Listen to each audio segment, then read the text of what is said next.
আসসালামু আলাইকুম ভিউয়ার্স, আজকে আপনাদের দেখাবো আমাদের যে বিম কমপ্লিট বান্ধার নিয়ম।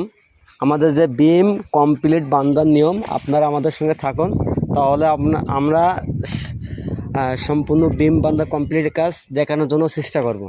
আসেন আমাদের সঙ্গে, আমাদের বিমের সঙ্গে যুক্ত থাকেন। আপনারা দেখতে পাচ্ছেন আমাদের কিন্তু এটা বিম, লং বিম, যেটা আমাদের যে ছাদের নিয়মে আগে ফেলানো হয়েছে। কেন ছাদের রড যখন ফেলানো হবে তখন কিন্তু আমাদের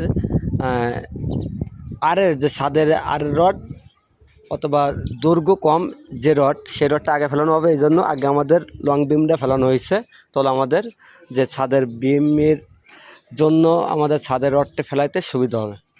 আশা করি আপনারা বুঝতে পারছেন। এখন দেখতে পাচ্ছেন আমাদের কিন্তু যে বিম,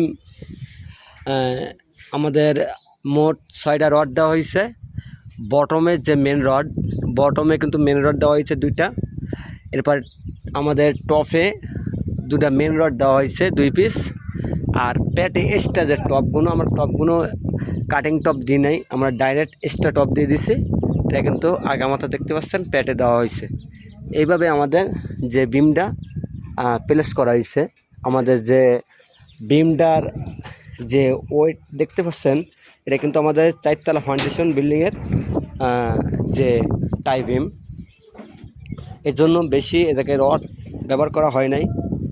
যদি 5তলা অথবা 6তলা ফাউন্ডেশন বিল্ডিং হতো, তাহলে সেক্ষেত্রে আমরা আরও 2-3 পিস রড এক্সট্রা বাড়াই দিতাম। তা আপনাদের মতামত যদি থাকে অবশ্যই জানাবেন। আর একটা জিনিস গুরুত্ব দেবেন আপনারা, এটা গুরুত্ব না দিলে নয়, কেন দেয়াই লাগবে, দিলে আপনাদের বিল্ডিংয়ের জন্য ভালো হবে। দেখতে পাচ্ছেন আমাদের কলমের যে রড, কলমের রডের মাঝে কিন্তু আমাদের অনেকে আছে যে কলমের রডের বাইরে বিমের রড দেয়, কলমের রডের বাইরে বিমের রড দেয়, কিন্তু আমাদের কলমের রডের ভিতরে কিন্তু বিমের রডটা ফেলানো হয়েছে। বিষয়টা এমন যে কলমের যে রিংটা বানানো হয়েছে, যেমন কতার 7-12, সেক্ষেত্রে আমাদের যে